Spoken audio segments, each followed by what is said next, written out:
Political violence, John, let's talk about that. Is it happening more often? Why is it happening?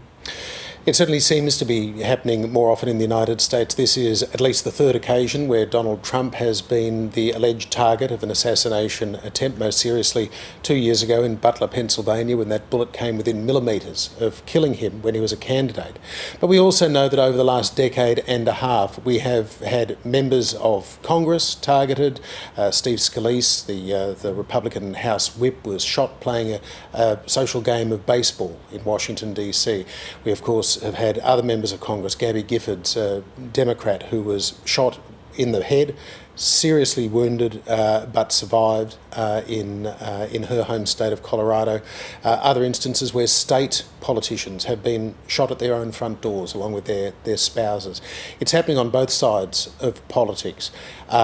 Some put it down to the inflated partisanship and rhetoric that is typified not just by the Trump era but by the highly partisan media environment in the United States, staunchly left-wing and staunchly right-wing media outlets, cable news, the internet, of course, with its algorithms tending to highlight and inflame differences and conflict rather than what unites Americans.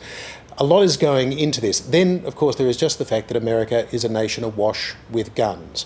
And you can set aside political violence and say, well, that's one thing. But gun violence, which claims about 50,000 lives in America every year, not necessarily in those big mass shooting incidents that we hear so much about, but it's the children with their backpack on walking to school who get hit by a drug peddler. It's domestic violence victims who are killed because domestic violence in the United States tends to mean guns rather than fists and knives. Everything in America is deadlier because there are more guns than there are people. About 400 million guns are in America. So little wonder that every now and then a politically radicalised individual, a person with violent intent, a mentally unstable person will run amok and try and cause violence. You've got 2,500 journalists, special guests, whatever, the Trump administration in that one room. You would have thought, I would have thought, that it would be the utmost tight security. President Trump has praised the security response to this, but when you've got all those journalists in the room, they tell you their experience and they say security was lax. Yeah, we've both been speaking to people in the last 24 hours, Lorna, and there is a bit of a sense emerging that, yes, the Secret Service did their job in the immediate perimeter around the president. This was an even more perilous national security moment, though, because, of course, at the other end of that rostrum was Vice President J.D. Vance, who would become president if Donald Trump were to die. In the audience was the Speaker of the House of Representatives, Mike Johnson, who would become president if both the president and the vice president were to die. The only fallback for America's government, if all three had been killed, and they very possibly could have been, would be 90-something-year-old Senator Chuck Grassley of Iowa, the Senate pro tempore, who was effectively the designated survivor. Chuck Grassley is a significant figure, but the idea of what impact it would have on America, the war in Iran, so many other things, if 90-something-year-old Chuck Grassley is suddenly president, it doesn't bear thinking about. So the question is why? Why did it come this close? Why was the Washington Hilton not better protected? And it seems that partly it was complacency.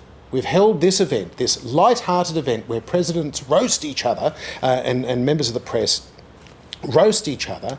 It's been going on for decades.